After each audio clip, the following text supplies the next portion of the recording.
Bonjour à tous, c'est Jean-Luc Haut sur sa chaîne YouTube. Aujourd'hui, nous allons parler de l'Ukraine qui abat des drones russes Shahed qui ont été modernisés avec une avionique chinoise et une portée étendue. Selon les informations publiées par la fondation communautaire Sternenko le 7 août 2025, des unités de défense aérienne ukrainiennes ont intercepté et détruit 2 drones russes de type Shahed récemment observés lors d'une attaque aérienne coordonnée.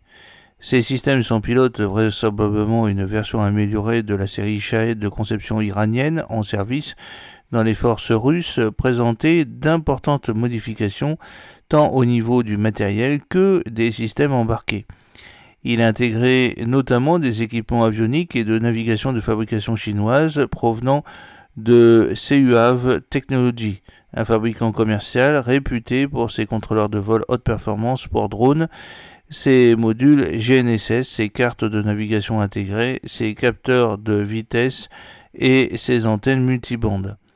L'intégration de ces systèmes témoigne d'une stratégie russe délibérée visant à améliorer les drones importés avec des composants commerciaux étrangers disponibles sur le marché afin de contourner les restrictions à l'exportation et d'améliorer les performances sur le champ de bataille. Les drones Shahed sont des drones d'attaque à sens unique à longue portée capable de frappe à 1200 km et transportant une ogive de 40 kg avec une avionique chinoise améliorée pour une navigation et une précision améliorée. L'analyse technique de l'épave récupérée indique que cette variante conserve la configuration reconnaissable de la cellule à L-delta et de l'hélice propulsive du Shahed, propulsée par un petit moteur à essence offrant des vitesses de croisière soutenues de 150 à 180 km/h. L'ogive est estimée à environ 30 à 40 kg, capable de causer des dégâts importants aux infrastructures cibles.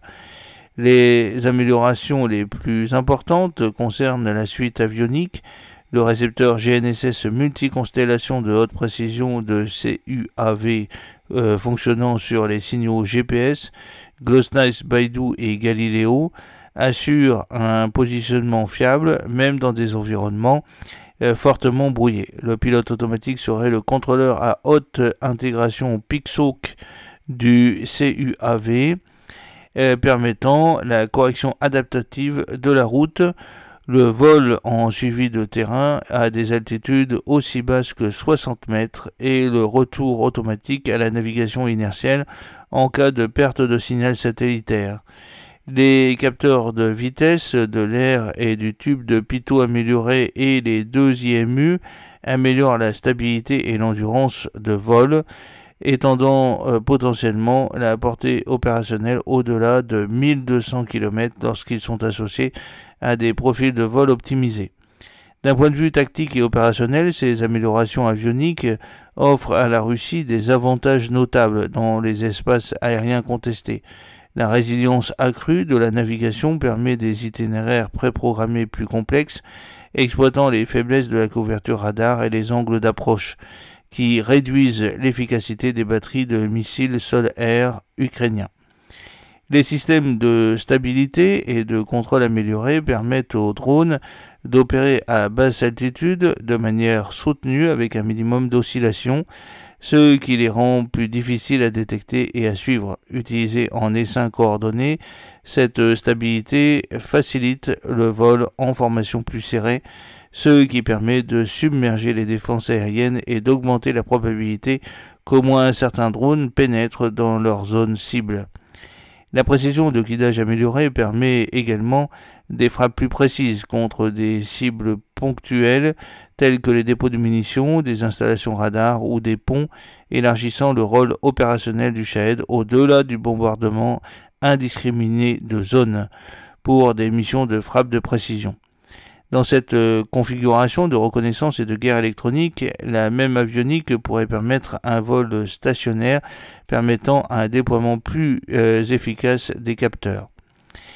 Les éléments recueillis lors de cette récupération et lors de récupérations précédentes suggèrent que les Shahed modernisés sont assemblés à partir d'une combinaison de composants structurels fabriqués en Iran, d'unités de propulsion fournies par la Russie et de systèmes électroniques importés provenant des réseaux d'approvisionnement complexes.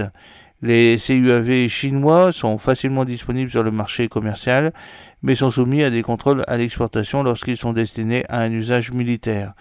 La présence de ces systèmes sur des drones exploités par la Russie témoigne de l'exploitation d'entreprises intermédiaires et de points de transbordement dans des pays tiers, ce qui complique l'application des sanctions. Cette approche de chaîne d'approvisionnement mixte permet des cycles de production rapides et des mises à niveau itératives, à l'image des cycles d'adaptation rapide observés dans l'industrie des drones commerciaux. Ces interceptions illustrent le perfectionnement continu du réseau intégré de défense aérienne ukrainien. Cette approche multicouche combine radars d'alerte précoce, véhicules mobiles de défense aérienne à courte portée, systèmes portables de défense aérienne et unités de guerre électronique capables de perturber les signaux de contrôle et de navigation des drones.